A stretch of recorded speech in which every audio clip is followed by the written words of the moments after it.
नमस्कार, मैं वैष्णवी शुक्ला। आप देख रहे हैं एक्टिव भारत न्यूज। आइए चलते हैं कुछ खास खबरों की ओर। बसपा सुप्रीमो आने वाले समय की प्रधानमंत्री अखिलेश। लोकसभा चुनाव 2024 की नजदीकियां राजनीतिक दलों में उठापटक की हिलोरे लेना शुरू कर दिया है। मंगलवार को बाराबंकी पहुंचे सपा राष्ट्रीय अध्यक्ष अखिलेश यादव ने बसपा सुप्रीमो पर निशाना साधा कि मायावती का यह बयान कि वह अकेले चुनाव लड़ना चाहती हैं, यह बयान मात्र राजनीतिक दबाव से प्रेरित है, क्योंकि इंडिया गठबंधन मन बना चुकी थी कि मायावती आने वाले समय की प्रधानमंत्री होंगी। ऐसी स्थिति में मायावती की ओर से लोकसभा चुनाव को लेकर बयानबाजी से सपा घबराने वाली नहीं है। सपा अपनी विचारधारा को अंतिम लक्ष्य तक बनाए रखने में किसी का अपमान नहीं करती। सपा की सोच थी कि प्रधानमंत्री उस वर्ग से हो जिसने समाज की तमाम कुरीतियों का सामना वर्षों से किया है। मायावती द्वारा खुद को गिरगिट की तरह रंग बदलने वाला कहे जाने पर अखिलेश ने कहा कि हमने बसपा को सम्मान देने का काम किया।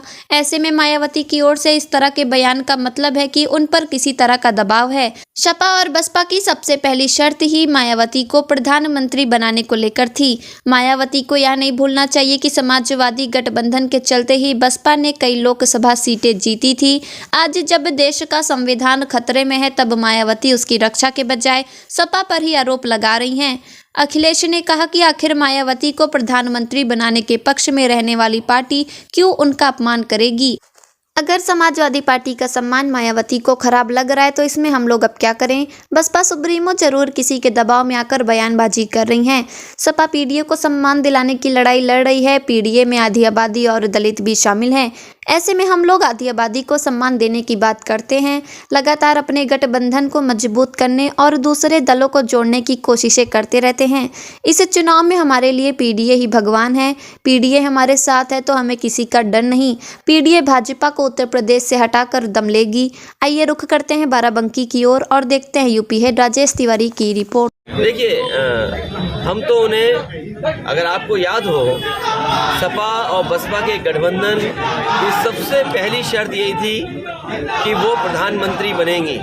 हम तो इसलिए वोट दे रहे थे उस गठबंधन में कि प्रधानमंत्री बने। और आज अगर ये भाषा इस्तेमाल हो रही है, जो रंग बदलने वाली बात है, तो कहीं ना कहीं मैं समझता हूँ उनके ऊपर दबाव है या दबाव होगा, जिसके कारण उन्हें इस तरह की बात करनी पड़ रही है। किसका दबाव है?